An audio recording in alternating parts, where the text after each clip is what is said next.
Sel nädalal ilmus Õhtulehe ajakirjaniku Angelina Lonnis-Ulast artikkel Lootuse küla elanikest ning arutati pikemalt, milliste sõltuvustega on nad hädas. Käisime ka meie Tallinna tänaval uurimas, millised on inimeste arvates kõige rohkem ühiskonda rusuvad sõltuvused. Suurimad sõltuvused, millega see ühiskond vaevleb? Ma ei tea, üldiselt võiks olla nagu kas just sõltuvuseks, et nimetada, aga mida võiks rohkem olla, on sellist üldist optimismi. Et tegelikult, ma ei tea, meelelaad võiks parem olla. Te mõtlete siis inimeste sõltuvusi või? No, alkohoolisõltuvus, narkootikumid. Ma ei tea, need vist on peamised. Sõltuvused või? No nutisõltuvus kindlasti on suurim, ma arvan, tänapäeval. Ja eks siis on võib-olla siuksed veel jubedamad narko ja alkohol. Ma ei teagi sõltuvusi. Mis see võib olla? Täiesti teie arvamus. Võib-olla nutisõltuvus. Mis on suurimad sõltuvused, millega ühiskond vaevleb? Sõltuvused. Siin pole ju igasugust, mis on muudku siin, see, mis üles kergitatakse, ega see mitte midagi mingit sõltuvusi pole.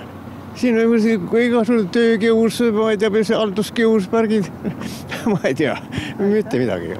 Minul ei ole ühtegi sõltuvust, ei oska öelda. A tutvusringkonnas ei ole kedagi, kes oleks kimpus alkoholi või suitsetamise või millegagi? Ei, ma tõesti ei oska vastata, jah. Ja teie hinnangul on eestlastel selles mõttes olukord hästi, et ei olda liiga hädas? Uudiseid vaadata, siis midagi toimub, aga mina isiklikult ei tea küll midagi. Edu, raha, tunnustusvajadus, tähelepanuvajadus, kõik muu ja siis muud ained. Nii et neid jagub? Jah. Kuidas nutisõltuvus teie hinnangul inimeste elusid mõjutab? Ma arvan, et seda siukest kommuuni tunnet lõhub väga palju ja inimeste vahelist seda päris suhtlemist, mis tegelikult on suurim siuke õnne võib-olla valem. Liiga individuaalseks on läinud ja suhtedestega vabalt. Kõik kirjutavad, tekstivad, aga mitte ei räägi nagu normaalne inimene. Kas te enda tutvusringkonnast teate ka kedagi, kes on kimpus nende asjadega? No, päris täpselt ei tea, ei oska öelda. Aga kuidas nad inimeste elusid mõjutavad? No erinevalt, see oleneb inimesest ja kui sügav sõltuvus on, ma arvan. Kas eestlasi vaevavad sõltuvused? Kas eestlased vaevlevad sõltuvuste käes? Ma arvan küll, jah.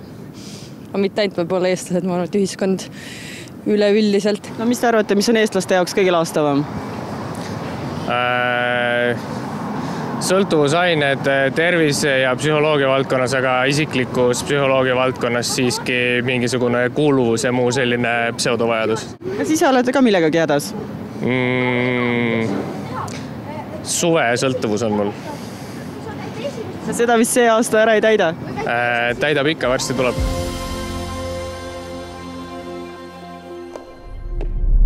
Selliseks meie esimene podcast kujunes, kes täna sattusid seda juhuslikult vaatama, siis loodan, et järgmisel reedel olete juba teadlikult minuga.